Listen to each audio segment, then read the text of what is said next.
Well, Stephen, a 1-0 cup win over Buxton, a great result and a tough day for football.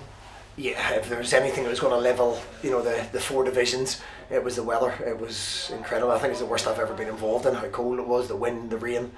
But we have to credit our players. It was a real professional performance. Everything was massively set up for an FA Cup upset.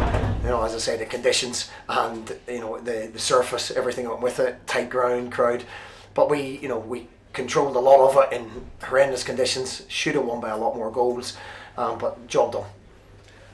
And in the end of the day, that was what it was all about, wasn't it? Just getting the job done into the next round. Yeah, whatever I said to them, make sure people are talking about us in the next round. Everyone's come here today. Everyone outside of Morecambe wants us to lose. The BBC aren't here to watch us pass the ball. They're here to see a cup upset, and we proved them wrong. And I think it should have been a lot more goals in the end when we wore them down with their quality. But to actually pass the ball and play in them conditions was extremely difficult. Credit to Buxton, they had a really good start, didn't they? Hit the post in the first 10 minutes. Yeah, as we expected, they come out all guns firing, and they had an opportunity. After that, I thought we calmed down, we controlled the game in terms of passing. But as I say, they hung in the game. It's credit to them. We've got a good setup here as well, I would imagine, on normal conditions. But being in Morecambe, we're quite used to the rain and wind. Another goal for Cole, shows how important he is to you, but he could have had a few more today as well. Yeah, I think him and Jonah should have had a lot more goals today.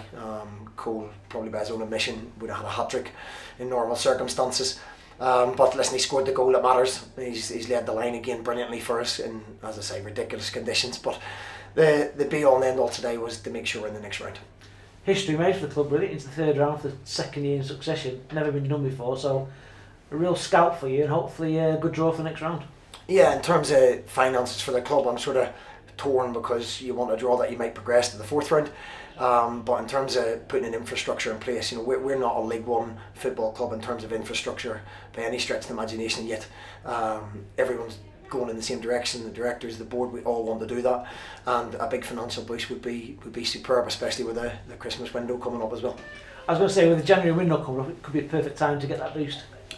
Yeah, if I get some of the money, listen, the board support me as best as they can. You have to work within your means. We get crowds of 4,000 people, not Sunderland's crowds of maybe 30,000-40,000. So you have to be realistic with what we can spend. But in terms of putting training facilities in place that are League One standard, in terms of bringing players potentially to the club and attracting them, then we're still building. We're probably 3 years ahead of where everybody expected us to be. So a big financial boost would be great on Monday night. And who would you fancy in the next round?